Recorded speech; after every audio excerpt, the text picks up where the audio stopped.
Welcome to today's episode of weekly tech news. முதல் செய்தி என்னென்னா,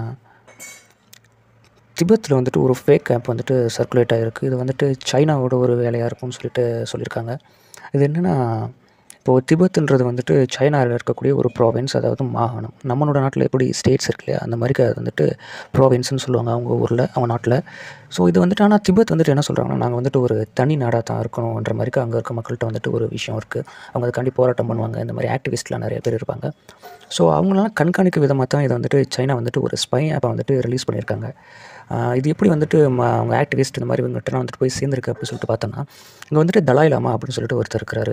தலாய் லாமா யார் அப்படின்னு சொல்லிட்டு பார்த்தோன்னா, தலாய் லாமா திபெத் மக்களுடைய ஒரு மத தலைவர் அப்படின்னு சொல்லிட்டு சொல்லலாம். இப்போ எப்படி போப் இருக்கார் இல்லையா, ஃப்ரான்சிஸ் சொல்ல முடியாது, ஃப்ரான்சிஸ் இறந்து போயிட்டார். இப்போ புதுசாக ஒரு போப் இருக்கார். அந்த மாதிரிக்க இப்போது திபெத்தில் தலாய் லாமா அப்படின்ற ஒரு மத தலைவர் இருக்காருங்க. அவங்களோட 90th பர்த்டே செலிப்ரேட் பண்ண போகிறதா ஒரு நிகழ்ச்சி ரெடி பண்ணிகிட்ருக்காங்க போல். அதை செலிப்ரேட் பண்ணுறதுக்காண்டி ஒரு புதுசாக ஒரு ஆப் ரிலீஸ் பண்ணியிருக்காங்க. அப்படின்ற மாதிரி தான் இது இந்த ஆப் ஸ்ப்ரெட் ஆகிட்டு இருந்திருக்கு. இந்த திபெத்தில் சில அஃபிஷியல் வெப்சைட் இருக்கும் இல்லையா, கவர்மெண்ட் வெப்சைட்ஸ், அந்த மாதிரி ஒரு ஃபேக்கான ஒரு வெப்சைட் சைனா ரெடி பண்ணியிருக்காங்க. அந்த சைனா ரெடி பண்ண அந்த ஃபேக்கான வெப்சைட்டில் விசிட் பண்ண திபெத்தியன் மக்கள் இருப்பாங்களே, அவங்களும் நினச்சிருக்காங்க இது அஃபிஷியலான கவர்மெண்ட் வெப்சைட் தான் அப்படின்னு சொல்லி நினச்சிட்டு விசிட் பண்ணி அதில் இருக்க லிங்க்ஸ் இதெல்லாம் கிளிக் பண்ணியிருக்காங்க. பட் ஆனால் இது சைனா ரெடி பண்ண ஒரு கவுண்டர் ஃபேட், இது ஒரு ஃபேக்கான ஒரு வெப்சைட். இந்த வெப்சைட்டில் தான் அந்த ஆப்போட லிங்க்லாம் அவங்க கொடுத்துருக்காங்க. என்ன சொல்லி அந்த ஆப்லாம் இதாகிருக்குன்னு சொல்லிட்டு ஸ்ப்ரெட் ஆகிருக்குன்னு சொல்லிட்டு பார்த்தீங்கன்னா, 90th பர்த்டே தலாய் லாமாக்கு செலிப்ரேட் பண்ண போகிறாங்க. அதை செலிப்ரேட் பண்ணுறதுக்கான ஒரு விஷயமாக அந்த ஆப் ரிலீஸ் பண்ணியிருக்கோம். இதெல்லாம் டவுன்லோட் பண்ணி நீங்கள் இன்ஸ்டால் பண்ணுங்கள் அப்படின்னு சொல்லிட்டு தான் அது ஸ்ப்ரெட் ஆகிருக்கு. இதை நிறைய பேர் கவர்மெண்ட்டோட அஃபீஷியல் வெப்சைட் தான் அப்படின்னு சொல்லிட்டு நினச்சி அதில் இருக்க அந்த ஆப்ஸ்லாம் டவுன்லோட் பண்ணி இன்ஸ்டால் பண்ணியிருக்காங்க. பட் ஆனால் இது சைனாவோட ஸ்பைவேர். இதை மெயினாக இன்ஸ்டால் பண்ணது யாருன்னு பார்த்தீங்கன்னா, திபெட்டில் இருக்கக்கூடிய மக்கள், அப்புறம் இந்த திபெத்தில் தனிநாடு கோரிக்கை வச்சுருக்க அந்த ஆக்டிவிஸ்ட், இவங்க தான் அந்த ஆப்பை இன்ஸ்டால் பண்ணியிருக்காங்க. இது இன்ஸ்டால் பண்ண உடனே அவங்க ஃபோனில் இருக்கிற மைக்ரோஃபோன், கேமரா, அப்புறம் அவங்க ஃபோனில் இருக்கிற ஃபைல்ஸ் இதெல்லாமே சைனா கவர்மெண்ட் அக்சஸ் பண்ணுற மாதிரிக்க அவங்க ரெடி பண்ணி வச்சுருக்காங்க. எல்லாமே அவங்க கண்ட்ரோலுக்கு போயிடுச்சு. இது மக்களோட கவனக்குறைவை யூஸ் பண்ணி தான் சைனா இந்த ஆப்பை ஸ்ப்ரெட் பண்ணியிருக்காங்க. ஏன்னா இது கவர்மெண்ட் வெப்சைட்ஸ் மாதிரிக்க இது கவுண்டர் ஃபீட் பண்ணியிருக்கனால மக்களால் ஈஸியாக கண்டுபிடிக்க முடியலை. இப்போது ரெண்டாவது செய்தி என்னென்னு சொல்லிட்டு பார்த்தீங்கன்னா, Microsoft versus Nayara energy corporations. இது 2 கம்பெனிக்கு இடையில் நடந்த ஒரு பிரச்சனை. நயாரா இது இந்தியாவில் தான் நடந்திருக்கு. இது நயாரா எனர்ஜி கார்பரேஷன்ஸ் அப்படின்றது ஒரு ஆயில் ரிஃபைனரி கம்பெனி. இது வெளிநாடுகள்லேருந்து க்ரூட் ஆயில் இம்போர்ட் பண்ணி நம்ம நாட்டில் ரிஃபைன் பண்ணி இங்கே எல்லாத்துக்கும் டிஸ்ட்ரிபியூட் பண்ணுற ஒரு கம்பெனி. இது என்ன பிரச்சனை இருக்குதுன்னு சொல்லிட்டு பார்த்தீங்கன்னா, இப்போது ரஷ்யா உக்ரைன் வார் நடந்துக்கிட்டு இருக்கு இல்லையா, அதனால் ஒரு பிரச்சனை நம்ம இந்தியன் கம்பெனிக்கு. இப்போது நயாரா இந்தியாவோட ஒரு என்ன சொல்கிறது, இந்தியாவில் இருக்கிற மேஜரான ஒரு ஆயில் இம்போர்ட்டர் அப்படின்னு சொல்லிட்டு சொல்லலாம். இப்போ நமக்கே தெரியும், நம்ம இந்தியாவில் ஆயில் நம்ம எதுவும் தோண்டி எடுக்கிறதில்ல, ப்ரொடியூஸ் பண்ணுறதில்ல, பண்ணுறோம். பட் ரொம்ப மினிமலாக தான் பண்ணுறோம். மெஜாரிட்டியான ஆயில் நம்மளோட இந்தியாவுக்கு தேவையானது எல்லாமே நம்ம வெளிநாடுகளில் இருந்தால் இம்போர்ட் பண்ணுறோம். உதாரணத்துக்கு ஈரானாக இருக்கட்டும், அப்புறம் சவுதி அரேபியா இருக்கட்டும், அப்புறம் ரஷ்யா.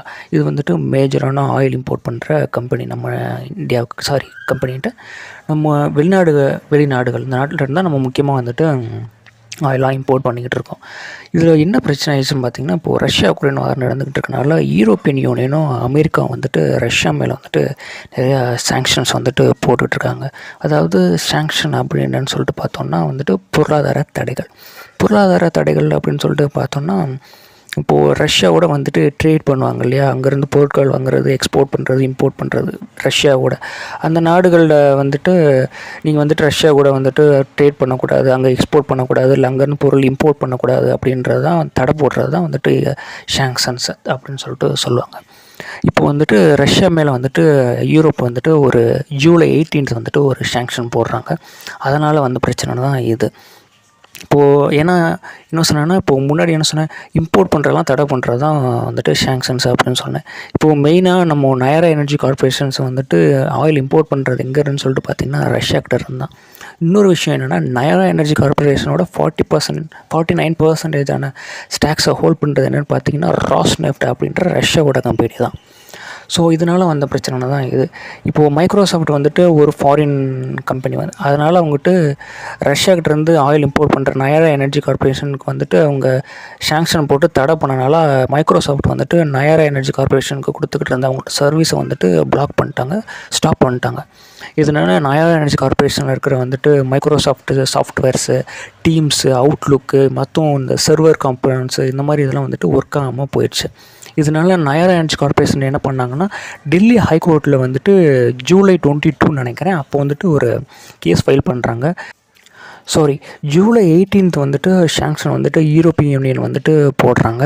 ஜூலை 22 வந்துட்டு மைக்ரோசாஃப்ட் வந்துட்டு நயாரா எனர்ஜி கார்பரேஷனுக்கு வந்து அவங்களோட சர்வீஸை ஸ்டாப் பண்ணுறாங்க.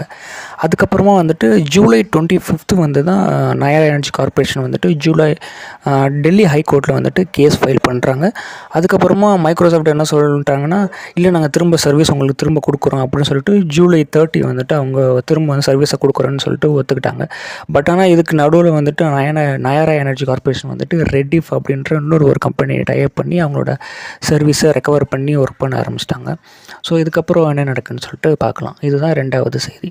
அடுத்ததாக 3வது செய்தி என்னன்னு சொல்லிட்டு பார்த்தீங்கன்னா யுனைடெட் கிங்டம், அதாவது இங்கிலாந்தில் வந்துட்டு ஒரு ஆக்ட் கொண்டு வந்திருக்காங்க, ஆன்லைன் சேஃப்டி ஆக்ட் அப்படின்னு சொல்லிட்டு கொண்டு வந்திருக்காங்க. இது எதுக்காகனா, இந்த அடல்ட் வெப்சைட்ஸ்லாம் இருக்கும் இல்லையா, 18+ வெப்சைட்ஸ், இதெல்லாம் விசிட் பண்ணுறதுக்கு வந்துட்டு ஒரு ரெகுலேஷன் மாதிரி இருக்குன்னு வச்சுக்கலாம். ஏன்னா சின்ன பசங்களாம் அந்த வெப்சைட்டை வந்துட்டு அக்சஸ் பண்ணக்கூடாது, அவங்கள வந்துட்டு ப்ரொடெக்ட் பண்ணணும் அப்படின்னு சொல்கிறதுக்காண்டி இந்த ஒரு ஆக்ட் வந்து கொண்டு வந்திருக்காங்க. இந்த ஆக்டில் வந்திருக்க ஒரு ரூல்ஸ்லாம் என்னென்னு சொல்லிட்டு பார்த்தோம்னா, இப்போ அந்த 18+ வெப்சைட்ஸ்லாம் விசிட் பண்ணணுன்னு சொல்லிட்டு பார்த்தோன்னா யார் வேணால் விசிட் பண்ணுற மாதிரிக்கா இருக்குது. ஸோ இனிமேல் அந்த மாதிரிக்கெல்லாம் இருக்கக்கூடாது. நீங்கள் யார் அக்சஸ் பண்ண வந்தாலும் அவங்கள வந்துட்டு ஏஜ் வெரிஃபை பண்ணிவிட்டு தான் உங்களுக்கு உங்கள் வெப்சைட்டில் வந்துட்டு நீங்கள் அக்சஸ் கொடுக்கணும் அப்படின்ற மாதிரி தான் அந்த ரூல்ஸில் வந்துட்டு இருக்குது. எப்படி வந்துட்டு 18+ன்றதை கண்டுபிடிக்கிறது, வெரிஃபை பண்ணுறது அப்படின்னு சொல்லிட்டு பார்த்தா, அதுக்கு சில டாக்குமெண்ட்ஸ் இந்த மாதிரி விஷயங்கள்லாம் நீங்கள் யூஸ் பண்ணிக்கலாம். டாக்குமெண்ட்ஸுன்ற விட சில கார்ட்ஸ்ன்னு சொல்லலாம், அந்த மாதிரி விஷயங்கள்லாம் யூஸ் பண்ணிக்கலாம் அப்படின்ட்டுருக்காங்க. அது என்னென்னு சொல்லிட்டு பார்த்தோன்னா, கிரெடிட் கார்ட்ஸு, அப்புறம் வந்துட்டு ஏஐ ஃபேஸ் ரெகக்னிஷன், அதாவது உங்கள் ஃபேஸை வந்து ஸ்கேன் பண்ணி அவங்க வந்துட்டு நீங்கள் 18+ தானே அப்படின்றத கண்டுபிடிக்கலாம். இந்த மாதிரி வெரிஃபை பண்ணதுக்கப்புறமா தான் அவங்க வந்துட்டு உங்கள் வெப்சைட்டுக்கு வந்து அக்சஸ் கொடுக்கணும் அப்படின்ற மாதிரி தான் இந்த ஆக்டில் வந்துட்டு இருக்குது. இதுதான் வந்துட்டு ஆன்லைன் சேஃப்டி ஆக்ட் அப்படின்னு சொல்லிட்டு இப்போது கொண்டு வந்திருக்காங்க. இந்த ஆக்டை இம்ப்ளிமெண்ட் பண்ணாத சில வெப்சைட்ஸ்லாம் இருப்பாங்களே, அவங்களுக்கு வந்துட்டு ஹெவியான ஃபைன் வந்துட்டு அவங்க போடுவேன் அப்படின்னு சொல்லியிருக்காங்க.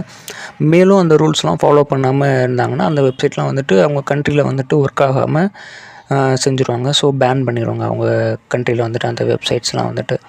ஆனால் இந்த ரூல்ஸ்லாம் இம்ப்ளிமெண்ட் பண்ண கொஞ்ச நேரத்துலேயே வந்துட்டு சில பேர்லாம் அந்த ரூல்ஸ்லாம் ஓவர் ரைட் பண்ணி அதை ரூல்ஸ்லாம் பிரேக் பண்ணி உள்ளே போயிருக்காங்க அப்படின்ற மாதிரிக்க சில நியூஸ்லாம் வந்துட்டு ஸ்ப்ரெட் ஆகிட்டு இருக்குது. ஸோ இது ஃப்யூச்சரில் எந்த அளவுக்கு அவங்க ஸ்ட்ராங் பண்ணுவாங்க வந்துட்டு, அப்புறம் யாரை ப்ரொடெக்ட் பண்ணணும்னு நினைக்கிறாங்களோ அவங்க வந்துட்டு உண்மையாகவே இந்த ஆக்ட்ஸ் மூலமாலாம் அவங்களால ப்ரொடெக்ட் பண்ண முடியுதா அப்படின்றத நம்ம வெயிட் பண்ணி பார்ப்போம். ஸோ அடுத்த செய்தி என்னென்னு சொல்லிட்டு பார்த்தீங்கன்னா, இந்த செய்தி என்னென்னா ஃபேஸ்புக்கை பற்றினது. ஃபேஸ்புக் வந்துட்டு வாரத்துக்கு இல்லை மாதத்துக்கு ஏதாவது ஒரு விஷயத்தில் வந்துட்டு மாட்டிக்கிட்டே தான் இருக்கும். இந்த தடவை அவங்க எதில் மாட்டியிருக்காங்கன்னா, அன்எத்திக்கலான அட்வர்டைஸ்மெண்ட் ப்ராக்டிசஸ். இது என்ன நடந்திருக்குன்னா, ஃபேஸ்புக்கு அப்புறம் வந்துட்டு யாண்டெக்ஸ் அப்படின்னு 2 கம்பெனி. யாண்டெக்ஸ்ன்றது வந்துட்டு ரஷ்யாவில் இருக்கக்கூடிய ஒரு டெக் கம்பெனி. இப்போது கூகுள் இருக்குது பார்த்திங்களா, அமெரிக்காவில் நம்ம யூஸ் பண்ணுறோம், அந்த மாதிரிக்க யாண்டெக்ஸ் வந்து ரஷ்யாவோடது. யாண்டெக்ஸுக்கு வந்துட்டு ப்ரௌசர் இருக்குது, சர்ச் இன்ஜின் இருக்குது, மேப்ஸ் இருக்குது, இந்த மாதிரி விஷயங்கள்லாம் யாண்டெக்ஸ் வந்துட்டு ப்ரொவைட் பண்ணுறாங்க. இது வந்துட்டு மேஜராக ஒர்க் ஆகிறது வந்துட்டு ரஷ்யா அந்த மாதிரிக்க நாடுகளில் தான் வந்துட்டு. இப்போ நீங்கள் ரஷ்யா போயிட்டிங்கன்னா கூகுளில் வந்துட்டு மேப்ஸ்லாம் அவ்வளோவா ஃபங்க்ஷன் ஆகாது, அவ்வளோ அக்யூரேட்டாக இருக்காது. ஆனால் யாண்டெக்ஸ் ஆப்ஸ் தான் வந்துட்டு அங்கே பெஸ்ட்டாக ஒர்க் ஆகும். ஏன்னா இது அவங்களோட கண்ட்ரியில் இருக்க இண்டிஜினியஸான ஒரு கம்பெனி, அதனால் அவங்க வந்துட்டு ரொம்ப ஸ்ட்ராங்காக இருப்பாங்க ரஷ்யாவில் வந்துட்டு. ஸோ அந்த யாண்டெக்ஸ்ன்ற கம்பெனி தான் ஃபேஸ்புக்கோட சேர்ந்து மாட்டியிருக்கு. இப்போது என்ன பஞ்சாயத்து ஆகிருக்குன்னு சொல்லிட்டு பார்த்தீங்கன்னா, இப்போ நம்ம சில விஷயங்கள்லாம் வந்துட்டு ப்ரௌசரில் வந்துட்டு சர்ச் பண்ணுவோம். உதாரணத்துக்கு ஒரு ஷூஸோ இல்லை ட்ரெஸ்ஸோ இல்லை வேறு ஃபர்னிச்சர்ஸ் இந்த மாதிரி விஷயங்கள்லாம் நம்ம கூகுளில் ப்ரௌசரில் வந்துட்டு சர்ச் பண்ணுவோம். ஆனால் அதே இது வந்துட்டு நம்ம ஃபேஸ்புக் ஆப்லேயோ இல்லை இன்ஸ்டாகிராம்லேயோ இதுலேயும் வந்துட்டு அதே ஆட் வரும். இதெல்லாம் எப்படி நடக்குது? ஏன்னா நம்ம ப்ரௌசரில் வந்துட்டு சர்ச் பண்ணது எப்படி ஃபேஸ்புக்கில் வந்துட்டு இன்ஸ்டாகிராமில் வருது அப்படி சொல்லிட்டு நமக்கு ஒரு ஆச்சரியம் இருக்கும். அது எப்படி நடந்திருக்குன்னா, இப்போது ப்ரௌசர்லலாம் வந்துட்டு ஒரு ஃபீச்சர் இருக்குது. ப்ரௌசர்ன்றதை விட ஆண்ட்ராய்ட்லேயே வந்துட்டு இந்த ஒரு ஃபீச்சர் வந்துட்டு இன்ட்யூஸ் ஆகிருக்கு. இது எப்படின்னு பார்த்தீங்கன்னா, இப்போ நம்ம ப்ரௌசரில் ஏதாவது ஒரு லிங்க்ஸை வந்துட்டு கிளிக் பண்ணோம் அப்படின்னு சொல்லிட்டு பார்த்தீங்கன்னா, இப்போது யூடியூப் ஆப்போ, யூடியூப் லிங்க்கோ, இல்லை ஃபேஸ்புக் லிங்க்கோ, இல்லை இன்ஸ்டாகிராம் லிங்க்கோ இதெல்லாம் வந்துட்டு நம்ம வெப்சைட்டில் வந்துட்டு ப்ரௌசரில் பார்த்துட்டு கிளிக் பண்ணோன்னா, அது வந்துட்டு ஓப்பன் இன் ஆப் அப்படின்னு சொல்லிட்டு கேட்கும். நம்ம ஓப்பன் இன் ஆப் கொடுத்தோன்னா டேரெக்டாக நம்ம எந்த லிங்க் கிளிக் பண்ணோமோ அதே பேஜுக்கு வந்து இன்ஸ்டாகிராம்லேயோ இல்லை ஃபேஸ்புக்லேயோ வந்துட்டு கரெக்டாக போய் அந்த பேஜில் போய் ஓப்பன் ஆயிரும். ஸோ இந்த ஃபீச்சரை வந்து தான் அவங்க தவறாக பயன்படுத்தியிருக்காங்க. ஆக்சுவலாக இதுக்கு இவங்க பயன்படுத்தின முறை வந்துட்டு தப்பானது. இவங்க என்ன பண்ணியிருக்காங்கன்னா, இப்போது ஒவ்வொரு வெப்சைட்லேயும் சொல்லிட்டு பார்த்தீங்கன்னா, இப்போது ஒவ்வொரு ஆட் கம்பெனியோட ட்ராக்கர்ஸ் வந்துட்டு போட்டிருப்பாங்க. இப்போ நீங்கள் வெப்சைட்லாம் போனீங்கன்னா ஆட்ஸ் வரும். அது வந்துட்டு கூகுள் ஆட்ஸ் இருக்கும், ஃபேஸ்புக் ஆட்ஸ் இருக்கும். இந்த ஆட்ஸ்லாம் எப்படி வருதுன்னா, இப்போது கூகுளோட கோடையும் இல்லை ஃபேஸ்புக்கோட பிக்சல் கோடு அப்படின்னு சொல்லுவாங்க. இந்த கோட்ஸ்லாம் வந்துட்டு ஒவ்வொரு வெப்சைட்லேயும் வந்துட்டு அவங்க வெப்சைட் ஓனர்ஸ் வந்துட்டு பேஸ்ட் பண்ணி கோடில் ரைட் பண்ணி வச்சுருப்பாங்க. இந்த கோட்ஸ் மூலமாக தான் வந்துட்டு நமக்கு ஆட் வரும். இப்போ கூகுள் ஆட்ஸ் வருது, இப்போது யூடியூப்பில் ஆட்ஸ் வரையும் அந்த மாதிரி வெப்சைட்டில் ஆட் வருது இல்லையா, அதுவும் வந்துட்டு அந்த கோட்ஸை வந்துட்டு அவங்க அந்த வெப்சைட்டில் வந்துட்டு பேஸ்ட் பண்ணியிருக்கனால தான். ஸோ இவங்க எப்படி அதை பண்ணியிருக்காங்கன்னு பார்த்தீங்கன்னா, இப்போது நம்ம எதாவது லிங்க்கை கிளிக் பண்ணோன்னா அது வந்துட்டு நம்ம ஆப்பில் ஓப்பன் ஆகும் பார்த்தீங்களா, அந்த லூப் ஹோலை அவங்க பயன்படுத்தி இப்போ நம்ம ஏதாவது ஒரு ஷூ வெப்சைட்டில் போய் சர்ச் பண்ணுறோம், இல்லை ஃபர்னிச்சர் வெப்சைட்லேயோ இல்லை ட்ரெஸ் வெப்சைட்லேயோ வந்து நம்ம போய் பார்க்குறோன்னா, அந்த வெப்சைட்டில் வந்துட்டு அவங்க ஃபேஸ்புக்கோட அந்த கோடை போட்டிருப்பாங்க இல்லையா, அந்த கோடை பயன்படுத்தி இந்த ஓப்பன் இன் ஆப்னு சொல்லிட்டு ஒரு ஃபீச்சர் இருக்கு இல்லையா, அதை பயன்படுத்தி இந்த வெப்சைட்டில் நம்ம என்ன பார்க்குறோமோ அதை வந்துட்டு இந்த ஓப்பன் இன் ஆப் ஃபீச்சரில் லூப் ஹோலை பயன்படுத்தி நம்ம ஃபோனில் இன்ஸ்டால் ஆகிருக்க அந்த ஆப்புக்கு வந்துட்டு அதை சென்ட் பண்ணியிருக்காங்க. ஆக்சுவலாக இது வந்துட்டு இந்த மாதிரி சென்ட் பண்ணக்கூடாது. இது வந்துட்டு ஒரு தவறான ப்ராக்டிஸ். ஆனால் இதை தான் வந்துட்டு ஃபேஸ்புக்கும் யாண்டெக்ஸும் வந்துட்டு பண்ணியிருக்காங்க. அதனால தான் நம்ம வெப்சைட்டில் வந்துட்டு எதை சர்ச் பண்ணாலும் அது வந்து அப்படியே நமக்கு வந்துட்டு ஆப்பில் வரும். இந்த ஃபீச்சர் வந்துட்டு இவங்க தவறாக பயன்படுத்தினால தான் இதெல்லாம் நடந்துக்கிட்டு இருந்திருக்கு. ஸோ இதை தான் வந்துட்டு இப்போது ரிசர்ச்சர்ஸ் வந்துட்டு கண்டுபிடிச்சிருக்காங்க. இது வந்துட்டு இவங்க கண்டுபிடிச்ச உடனே வந்துட்டு ஃபேஸ்புக் வந்துட்டு நாங்கள் இனிமேல் இந்த ப்ராக்டிஸ்லாம் பண்ண மாட்டோம் அப்படின்னு சொல்லி ஒத்துக்கிட்டு அதை ஸ்டாப் பண்ணிட்டாங்க. பட் ஆனால் அது இப்போ வந்துட்டு இவ்வளோ நாள் அவங்க வந்துட்டு இதை பண்ணிகிட்டு இருந்திருக்காங்க. இதனால தான் நமக்கு வந்துட்டு எல்லா ஆட்ஸும் வந்துட்டு இன்ஸ்டாகிராம்லேயும் ஃபேஸ்புக்லேயும் வந்து கிடச்சிக்கிட்டு இருக்குது. ஸோ இந்த வார டெக் நியூஸ் வந்துட்டு அவ்வளோதான். இதே மாதிரி நியூஸ் நீங்கள் தொடர்ந்து பார்க்கணுன்னு நினச்சிங்கன்னா நம்ம சேனலை சப்ஸ்கிரைப் பண்ணிக்கோங்க. இல்லை நீங்கள் வேறு ஏதாவது ஒரு விஷயத்தை பற்றி நீங்கள் பேசணும், டெக்கில் வந்துட்டு தெரிஞ்சுக்கணும்னு நினச்சிங்கனாலும் அதை வந்துட்டு கமெண்ட் செக்ஷனில் வந்து கமெண்ட் பண்ணுங்கள். அடுத்த வாரம் வந்துட்டு நம்ம இதை பற்றி பேசலாம். வீக்லி வந்துட்டு இந்த மாதிரி டெக் நியூஸ் வந்துக்கிட்டே இருக்கும். அதனால் நம்ம சேனலை சப்ஸ்கிரைப் பண்ணி வச்சுக்கோங்க. தேங்க்யூ.